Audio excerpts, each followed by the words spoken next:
Okey, baik. Kita sambung cabaran ke arah kegemilangan. Okey, bagaimana Kesultanan Johor Riau ini dia menerima cabaran-cabaran sebelum dia mencapai kegemilangan. Okey. Kesultanan Johor Riau menghadapi pelbagai cabaran untuk mempertahankan kedaulatannya. Antara cabaran tersebut termasuklah, okey, yang pertama, persaingan Johor Aceh dan Portugis. Yang kedua, Perang Johor Jambi. Yang ketiga, konflik pembesar. Dan yang keempat, ancaman Raja Kecil. Okey, semuanya ada 4 cabaran untuk Johor Riau menghadapi dan meneruskan kegemilangan dia. Okey, 4 cabaran ini.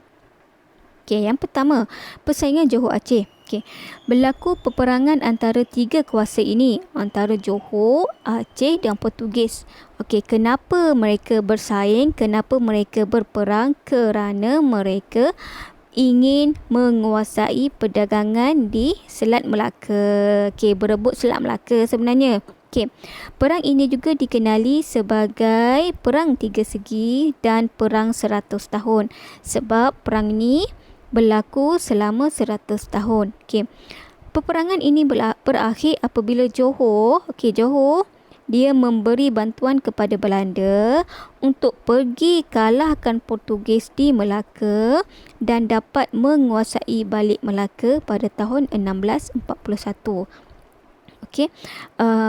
Melaka jatuh ke tangan Portugis pada tahun 1511. Okey, dan dapat balik dekat Johor dan Belanda pada tahun 1641. Okey, Aceh pula mengalami kemerosotan selepas kemangkatan Sultan dia, Sultan Iskandar Sani.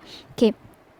Maksudnya di sini, persaingan Johor, Aceh dan Portugis, Johor dapat atasi dia, okey, dengan pertama dia memberikan bantuan kepada Belanda, okey, bantuan untuk dia pergi kalahkan Portugis di Melaka. Yang kedua, Aceh itu pula mengundur diri dengan sendirinya apabila kerajaan mereka sendiri lemah selepas kemangkatan Sultan dia, okey, Sultan Iskandar Sani. Okey, kita tengok perang antara mereka ini, Johor, Portugis dan Aceh. Okey, dinamakan Perang Tiga Segi. Nama pun, bentuk pun tiga segi kan. Okey. Kat sini kalau dalam buku teks boleh rujuk muka surat 100. Okey, cabaran ke arah kegemilangan. Okey. Portugis dia pergi serang Johor. Okey, sebab Portugis kata Johor ni ada pakatan dengan Aceh. Okey. Johor berpakat dengan Aceh. Okey, so Portugis cepat-cepat pergi serang Johor. Okey. Johor pula dia serang Portugis sebab dia nak balik Melaka. Melaka ini dia nak balik bagaimana ayahandanya Sultan Riayat Shah 1 ini membangunkan Melaka. Dia nak balik Melaka, nak rampas balik Melaka daripada Portugis. Okey. Aceh pula dia nak serang Portugis sebab Portugis ni menguasai perdagangan di Aceh. Okey, kerana Portugis dia nak menguasai perdagangan di Aceh. So Aceh serang Portugis, dia tak nak Aceh ni, dia tak nak nasib dia jadi macam Melaka. Okey, akhirnya diserang oleh Portugis dan merosot jatuh. Okey. Aceh juga dua-dua dia nak serang. Okey. Portugis pun dia nak serang, Johor pun dia nak serang. Aceh nak serang Johor sebab Aceh kata Johor ni telah menggugat, okey, perdagangan Aceh. Okey, dia kata Johor ni menggugat perdagangan dia. Dia bergaduh lah. Okey, dinamakan perang tiga segi. So semuanya ada matlamat mereka sendiri. Okey. So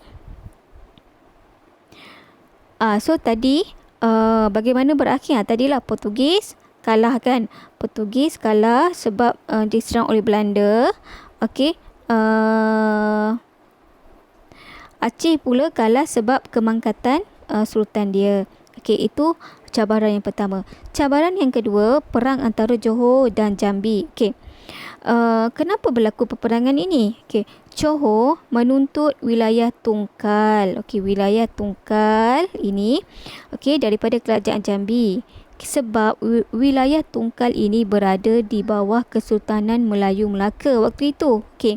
So Johor ni kan dah kata tadi, apa-apa tanah jajahan wilayah yang berada di bawah Kesultanan Melayu Melaka automatik akan berada di bawah Kesultanan Johor Riau. Okey. Tetapi Jambi dia tak nak bagi. Dan dia kata Tungkal ini adalah milik Jambi. So mereka berperang.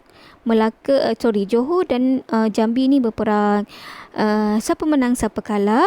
Okey, Jambi tewas. Okey, dan Jambi tunduk kepada Kesultanan Johor Riau. So Johor dapat dua lah. Tungkal dia dapat, Jambi pun dia dapat. Okey. Seterusnya, konflik pembesar. Okey. Konflik antara dua orang pembesar. Okey.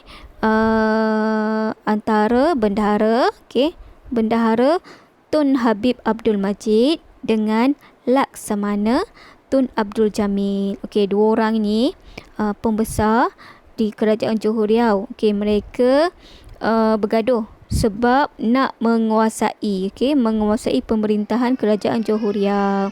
Okey. Persaingan antara mereka berdua ini berakhir apabila Laksamana Tun Abdul Jamil dia pergi Terengganu, bawa diri ke Terengganu. Dibawa diri ke Terengganu, manakala tinggallah bendahara Tun Habib Abdul Majid di Johor, dan keturunan bendahara inilah kembali berpengaruh dalam pemerintahan Kerajaan Johor Riau. Tun Habib meninggal dunia dan dikenali dengan gelaran Bendahara Padang Saujana. Anak dia Tun Abdul Jalil yang mewarisi jawatan dia, jawatan bendahara. Dan akhir sekali, cabaran yang keempat yang dihadapi oleh Kerajaan Johor Riau ialah ancaman Raja Kecil. Raja Kecil ni bukan kecil orangnya, dia punya kesan dia tu boleh memberi ancaman kepada Kesultanan Johor Riau. Raja Kecil dia serang Johor. Kerana menuntut takhta Kerajaan Johor. Dia nak takhta. Takhta tu apa? Takhta tu kesultanan lah. Jawatan. Sultan tu sendiri. Raja Kecil dia serang Johor sebab dia nak jadi Sultan Johor. Sebab dia, Raja Kecil ini, dia mendakwa diri dia sebagai putera Sultan Mahmud Shah. Mahmud Shah I, anak Sultan Melaka. Raja Kecil dia kata dia anak Sultan Melaka dan dia nak jadi Sultan kepada Kerajaan Johor. Raja Kecil ini mengisytiharkan dirinya sebagai Sultan Johor Riau dengan menggunakan gelaran Abdul Jalil Rahmat Shah. So bagaimana Johor mengatasi cabaran ini? Raja Sulaiman.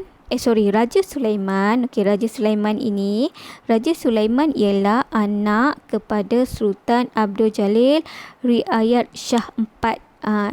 Sultan Johor Riau lah. Raja Sulaiman ini dia meminta bantuan daripada Opu Bugis 5 bersaudara. Raja Sulaiman, anak raja kepada Sultan Johor Riau, minta bantuan Opu Bugis 5 bersaudara untuk usir Raja Kecil. Opu Bugis 5 bersaudara ni pahlawan lah. 5 beradik. Raja Kecil dapat dikalahkan. Raja Kecil dapat dikalahkan dan Raja Sulaiman tadi ditabalkan sebagai Sultan Johor. Tadi anak raja je, sekarang dah jadi Sultan Johor. Dengan gelaran Sultan Sulaiman Badrul Alam Shah. Manakala Daing Merewah ni pula salah seorang daripada Opu Bugis 5 bersaudara ni. Daing Merewah dilantik sebagai Yang di-Pertuan Muda atau Yang Muda Bugis yang pertama di Johor. Ini adalah dia punya kesan dia. So inilah cabaran-cabaran dia dan bagaimana Kesultanan Johor Riau dapat mengatasinya dengan baik tanpa memburukkan lagi keadaan. Okey, selepas ini kita akan tengok bagaimana kerajaan Johor Riau ini menyusun strategi untuk mereka menghadapi cabaran-cabaran ini.